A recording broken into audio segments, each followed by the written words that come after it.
thousands of years ago, they were Apollo, Zeus, Ares. Now they are Superman, Batman, Wonder Woman, and the other heroes and villains of DC and Marvel Comics. Join us every week as we discuss the legendary stories, characters, concepts, and other parts of comics as we examine the modern pantheon of heroes. Let's get heroic. Welcome to Under Two Capes, the podcast for the comic book fan.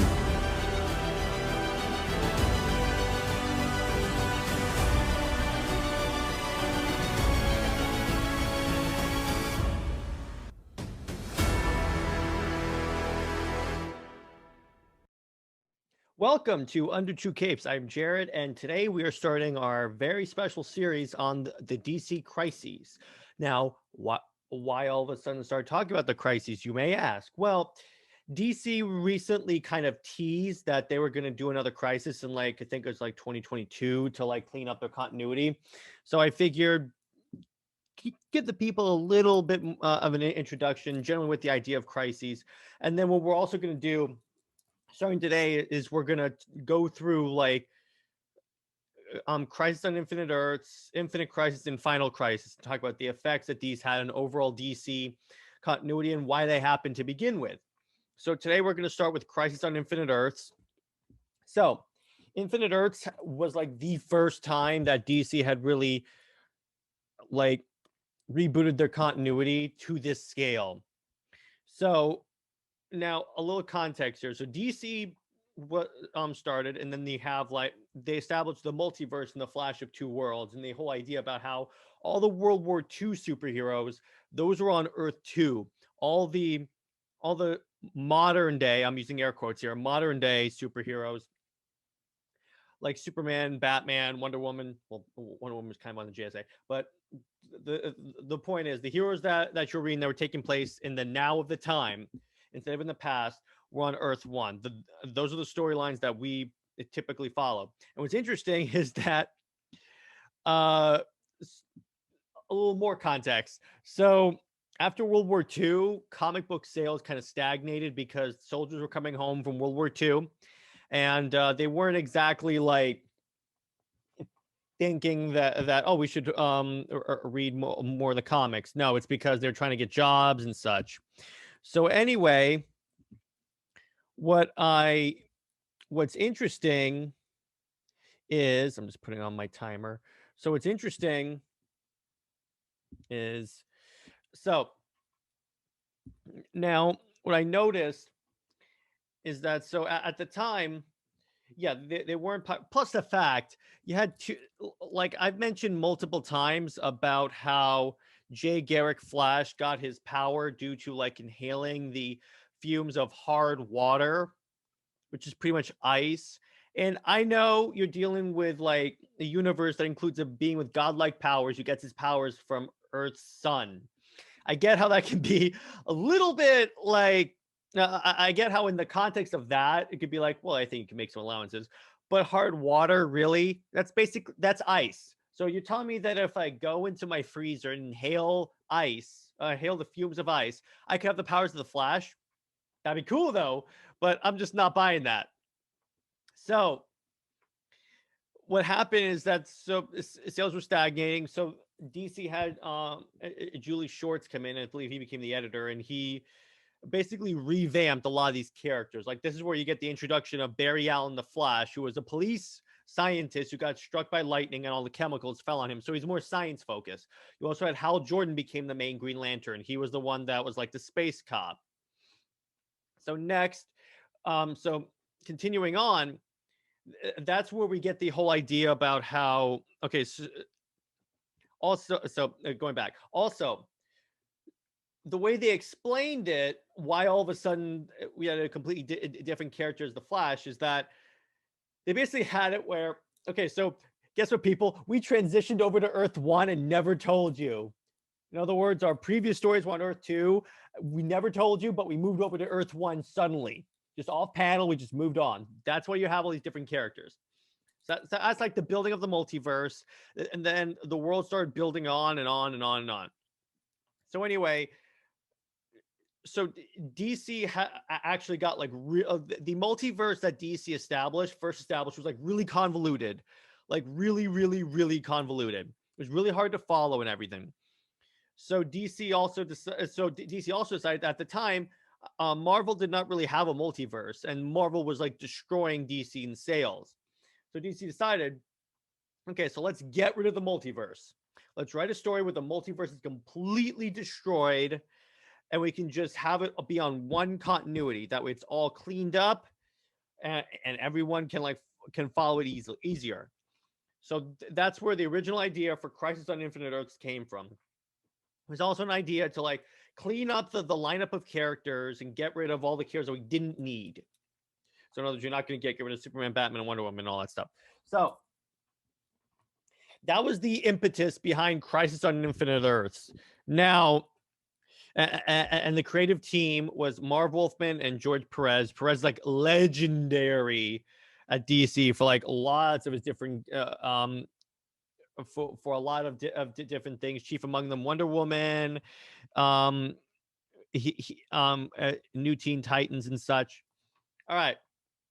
So now they also came up with the idea of the Anti-Monitor. And the Anti-Monitor is the being that goes around and destroys the other Earths. He basically destroys the multiverse. Now, what's interesting here is that with Death Metal and Scott Snyder's Justice League run, they retconned it. So what originally happened is that you have this being named Perpetua, and she was the being that created multiverses. Now, she became corrupt. I believe she turned evil. I don't exactly remember how she turned evil, but the point is, somehow she went evil. And then, so what happened is that her sons, which are the Monitor and the Anti-Monitor, and one more person, I'm trying to remember Perpetua's sons. I'm Googling that right now. Perpetua's sons. So anyway, her sons, actually, what had happened was her sons sealed her in the Source Wall. And now, for those of you that don't know, the Source Wall. Okay, so here we go. So her sons are Mobius. Okay, Mobius. The Over-Monitor and the World Forger. All right, so it's the Over-Monitor, the World Forger, and the Anti-Monitor. And now let's see, Mobius was the name of the Anti-Monitor before he got corrupted, and he was the one that originally sat on the Mobius chair, hence the name Mobius chair. So the way they retconned it in recently is that Perpetua was still in the Source Wall, but she was still conscious and still able to like sort of send out her influence. So what they established is that she corrupted her son, the Anti-Monitor, and caused Crisis on Infinite Earths and such. So I found that to be a very interesting retcon.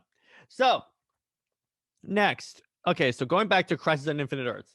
So in the past, I would have just gone through the story, but I find that to be a little boring. So I'm just gonna I'll give you the basically crib notes. So what happens is, Anti-Monitor shows up, worlds are being destroyed.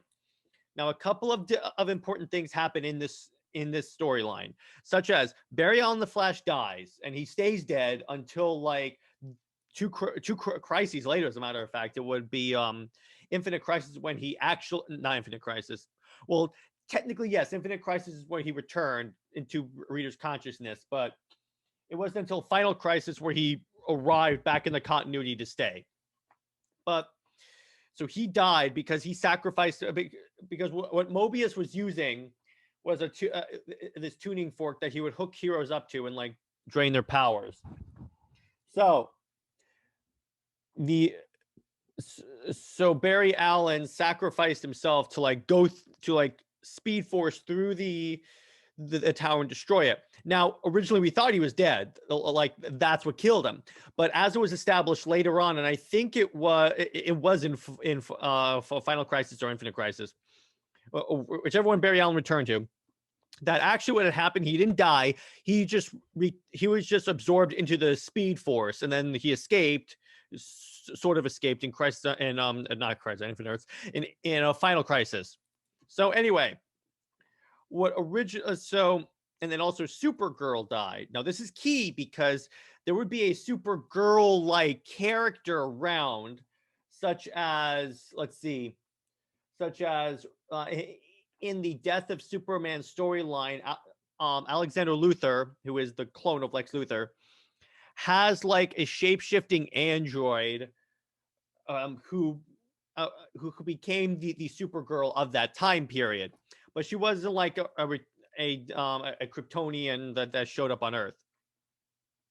Also, it was interesting, and this would be addressed in Infinite Crisis, is that the concept of Power Girl. Now, Power Girl was Supergirl of Earth 2, but she survives Crisis on Infinite Earths and ends up in the new, because ultimately the important like legacy, I guess you could say, of Crisis on Infinite Earths is that it merges the DC continuity into one Earth. In other words, there's no multiverse anymore, or at least we think there's no multiverse. Now, and we make it so there was never a multiverse. Now the issue being is that Power Girl was the Supergirl of Earth 2, but she was brought onto we'll call it Earth Prime, and made like she was always there. But we're like, wait a second, she's from Earth 2. How does that line up? And that would be figured out in Infinite Crisis. She's like one of the main players of that storyline. So next, when you have and then you have like the introduction of Superboy. Now this particular Superboy becomes important, and that he hails from Earth Prime. Now Earth Prime is basically this Earth right now. If we were in the DC multiverse, Earth Prime is this Earth where where all of the adventures of the Justice League, of the Justice Society, and so forth are in comic books. So in other words, we're in the DC multiverse, you could say. So he's from that universe, and I believe it's after this story that puts him on that universe. But anyway, that's another important point that will have ramifications later when we get to Infinite Crisis. We'll talk about that.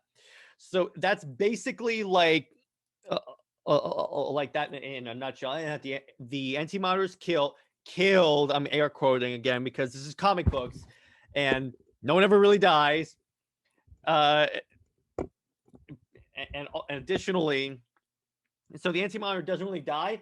He shows up later, actually, in a lot of other stories, like Blackest Night, because he becomes the Black Lantern power battery. And then he also shows up in the Sinestro Corps War of he and Superboy Prime, as a matter of fact, show up in the Sinestro Corps War in Jeff Johns' Green Lantern run, which is fantastic. We're going to cover that entire run eventually. So you have a lot of these heroes showing up at that point. All these characters, at least becoming major points of the storyline. In fact, as we know, because we covered Darkseid War, the Anti-Monitor survived then. He showed up then.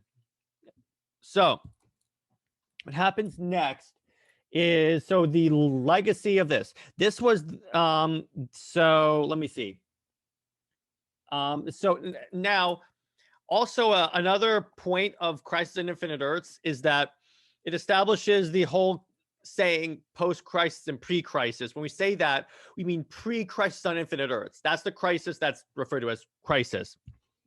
Now also so they would also produce a series of stories called The History of the DC Universe, which is a short series of comics that establishes the history of this continuity. And this is where you get like the Man of Steel series, which establishes the newer Superman storyline. We also have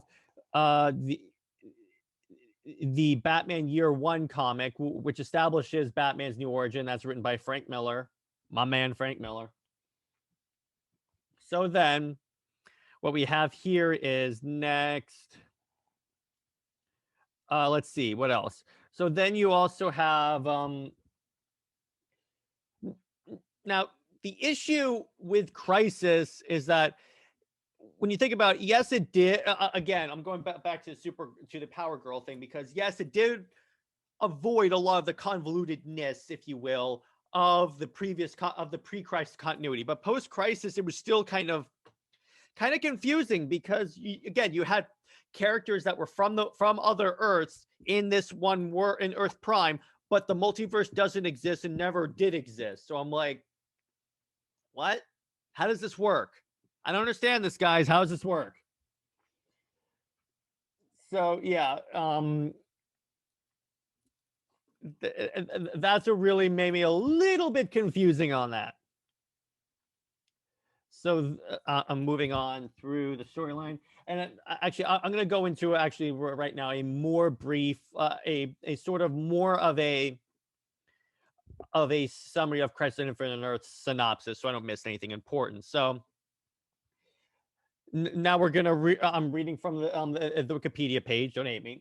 The conflicting stories of the DCU are explained as a multiverse containing many parallel universes and alternate versions of characters like Superman, Red Son, and so forth. With the primary DC continuity referred to as Earth One at the time, the first one was Earth One. A cosmic being from the beginning of time known as the Monitor catalogs these events. So the Monitors are basically the chroniclers of the multiverse. But he also has an evil counterpart known as the Anti-Monitor, who comes from an antimatter universe.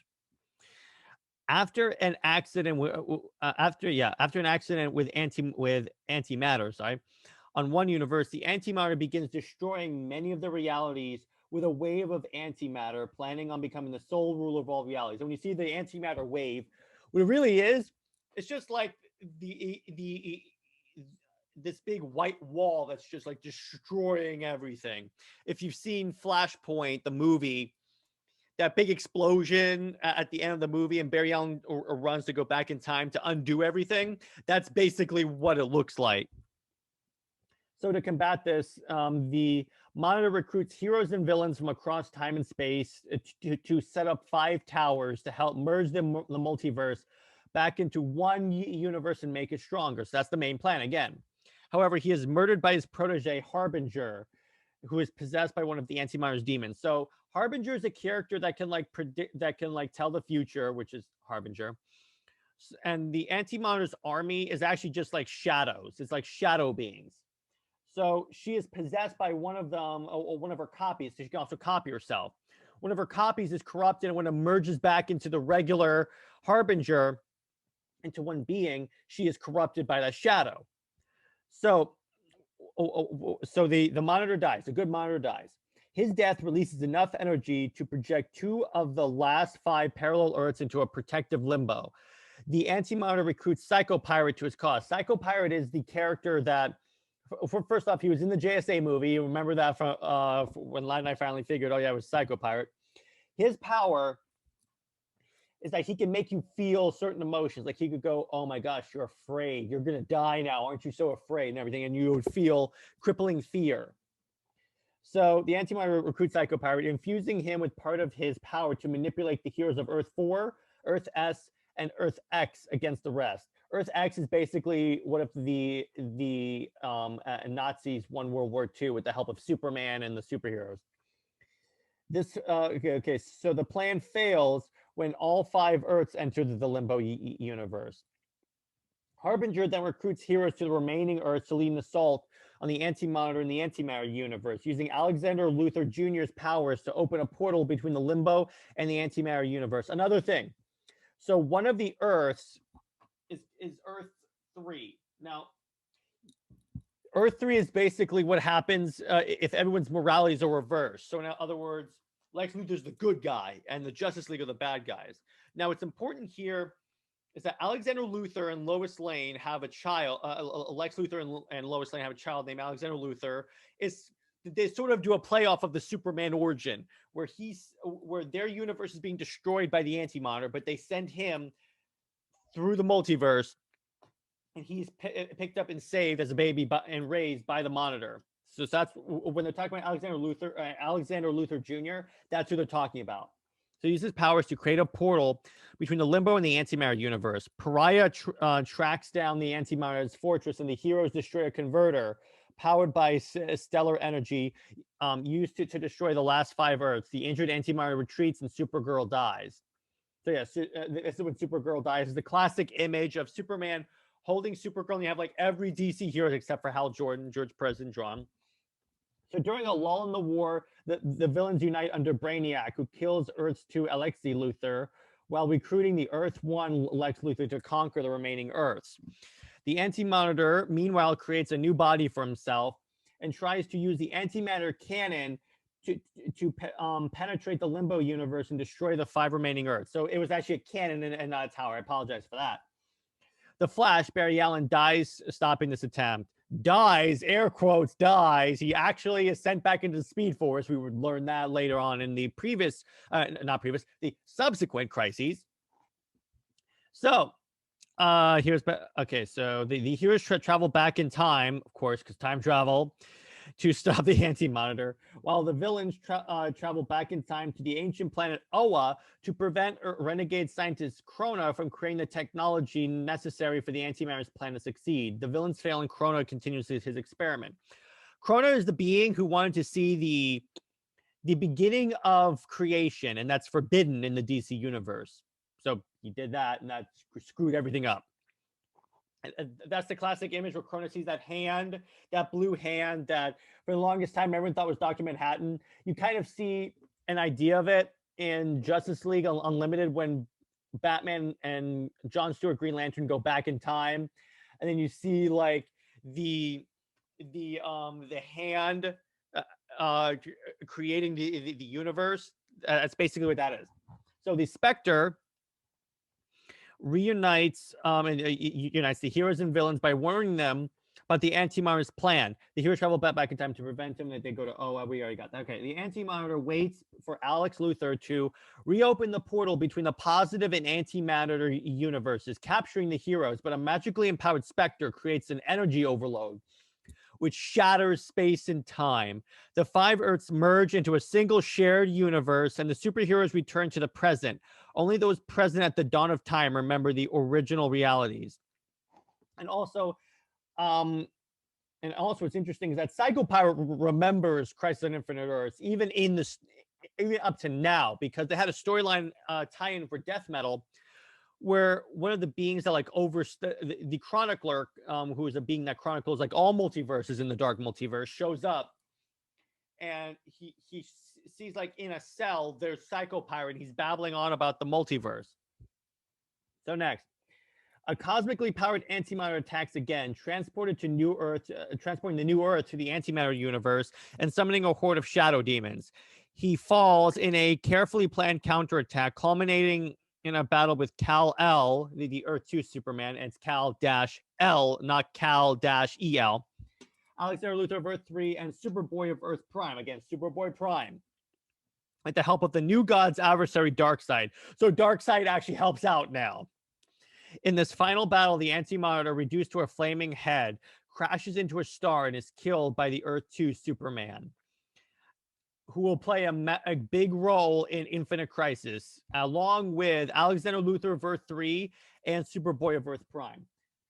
As they are the only 4 who remember the original past, Alex sends Earth 2 Superman, Earth 2 Lois Lane, and Earth Prime Superboy and himself to a pocket paradise dimension, leaving the heroes of the remaining Earth to sort out the aftermath of the crisis. So, and then this leads into Infinite Crisis. I'm going to give sort of a summary of that. Now, what's established in Infinite Crisis is that when they went to the Paradise Dimension, it wasn't exactly a Paradise Dimension. It's really just like, it's a place. It's really hard to describe, but it's basically a place where they could see what's going on in this new continuity. And they see like how dark DC has gotten, like with the death of Superman, Wonder Woman snapping Maxwell Lord's neck, Batman having his back broken by Bane. And it's established that Lois Lane is dying, and Earth 2 Superman thinks it's because this new universe is corrupting everything. So Alexander Luthor, and Superboy Prime go to war with with Earth Prime superheroes. I'm going to leave it at that because we're going to cover that in the next episode of this series.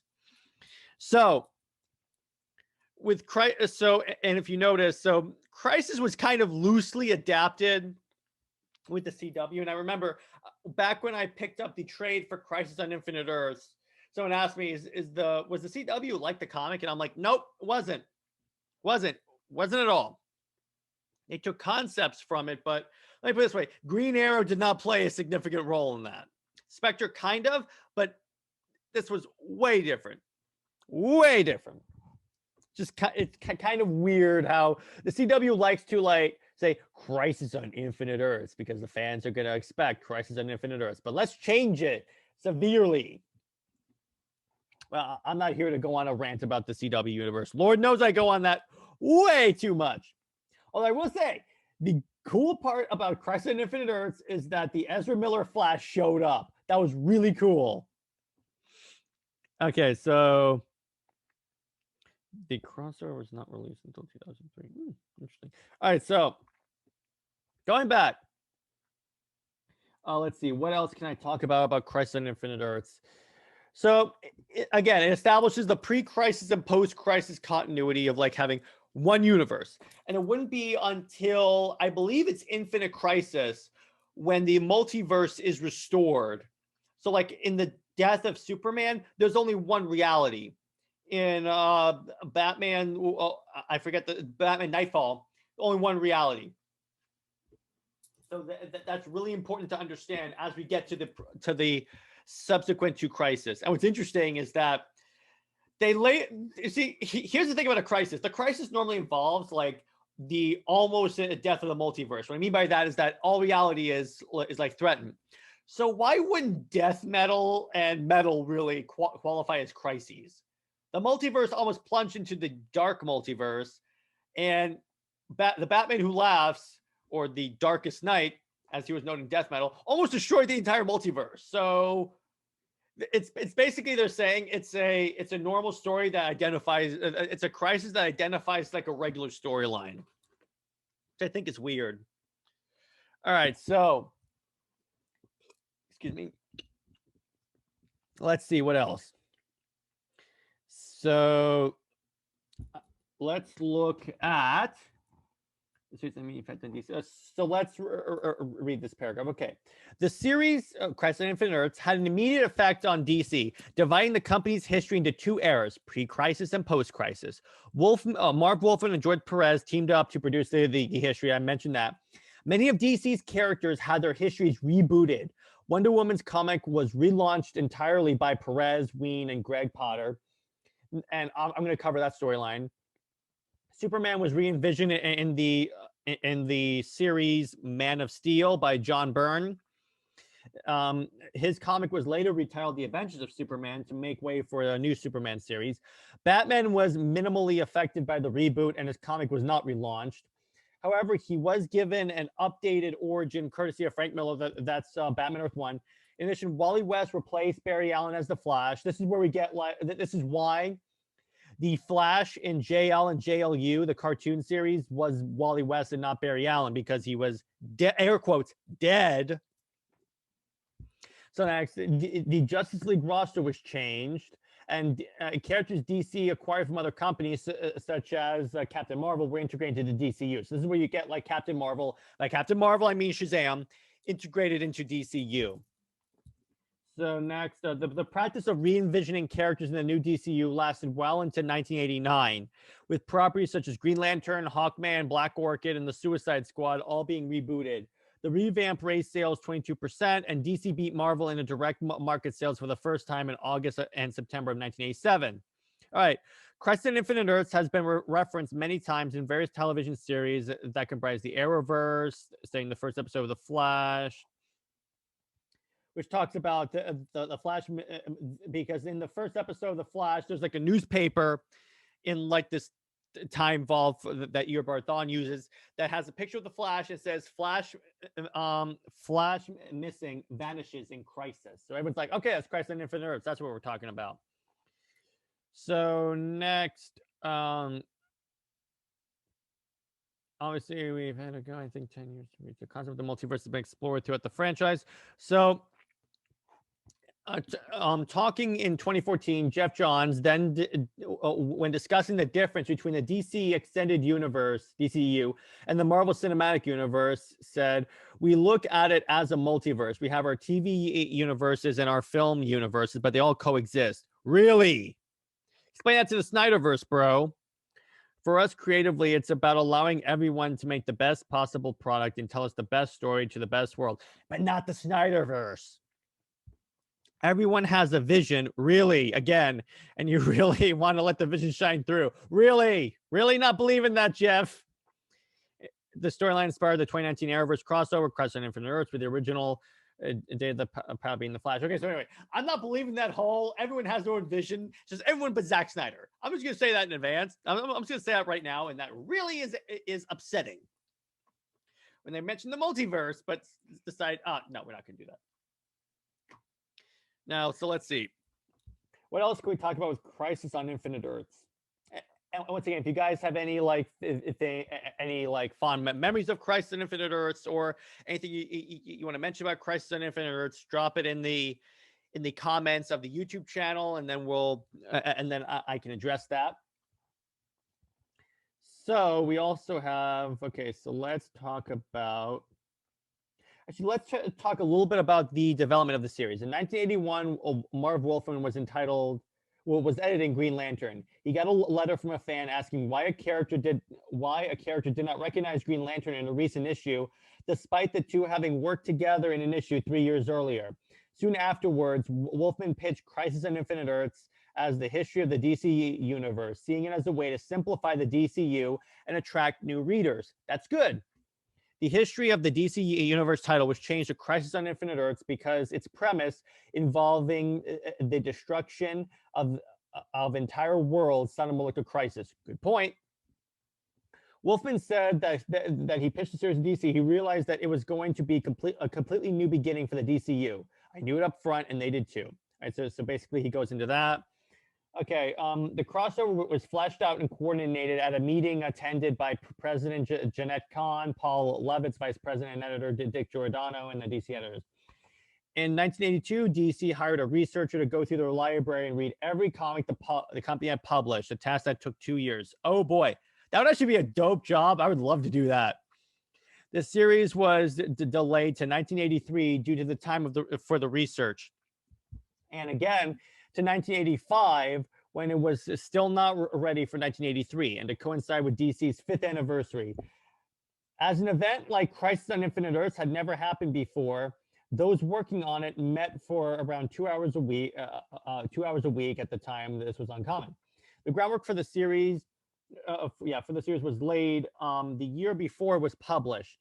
One of the greatest challenges for Wolfman and Giordano was coming up with a story. Wolfman started making use of every DC character and creating a plot that was fun to read and filled with surprises as well as difficulties. As the series needed to sell well, but it didn't. If it did not, it could have caused a disaster for DC. Plotting became easier once the beginning and ending had been determined, and when Perez became involved. Crisis on Infinite Earths was DC's first mainstream maxi series, which was still a relatively new concept. So a maxi series is a limited series in which a predetermined number of issues. All right, whatever. So early in the planning for Crisis on Infinite Earths, a list was made of characters that were part of the DCU. Characters from other universes, such as those formerly belonging to Charlton Comics, also were used. According to Wolfman, one of the purposes of Crisis on Infinite Earths was to showcase all the characters DC has. That's why there's a ridiculous amount of characters in that storyline. This series was infamous for its high death count. Yeah, exactly. It was like everyone was getting off constantly. It's like an episode of The Boys. Hundreds of characters died. Among them, notably, was Barry Allen. Yeah. Wolfman said he did not want to kill Allen, but DC ordered him to because it perceived the character as dull. Therefore, he conceived Allen's death, in which he runs through time before vanishing, as a way to make the character seem more interesting and hopefully sparing him. Wolfman wanted to make the series unforgettable. He said that many writers had expressed interest in simplifying DC's continuity and wanted to be the one to do so. Okay, George Perez says that he was not the intended artist for Crisis on Infinite Earths, but was excited when he learned about it, seeing it as an opportunity for revenge against Marvel, which he blamed for blocking the JLA Avengers crossover he had been working on. He enjoyed working with Wolfman again and took a leave of absence from New Teen Titans to draw the series. DC initially did not know Perez would work on it. According to Perez, he was motivated by the fact that DC did not know it did not know if the series was going to be a success. So there was a lot writing on this. Okay, so I'm gonna go through that.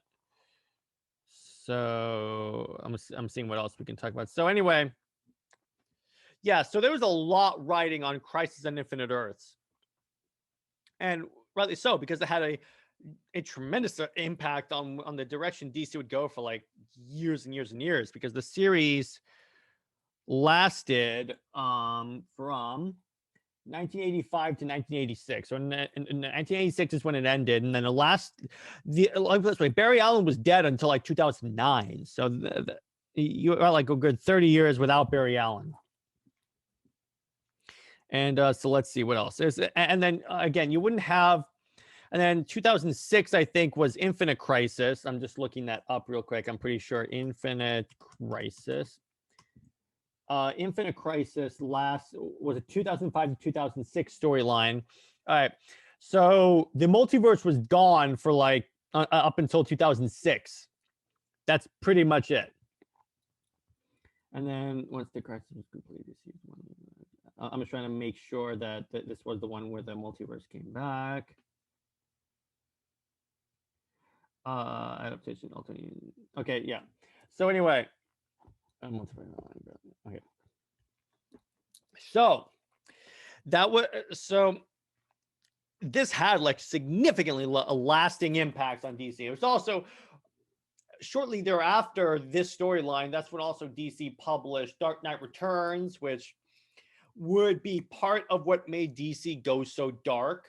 Because after that, you had like the death of Superman. You had Wonder Woman snapping Maxwell Lord's neck would be in the lead up to Infinite Crisis.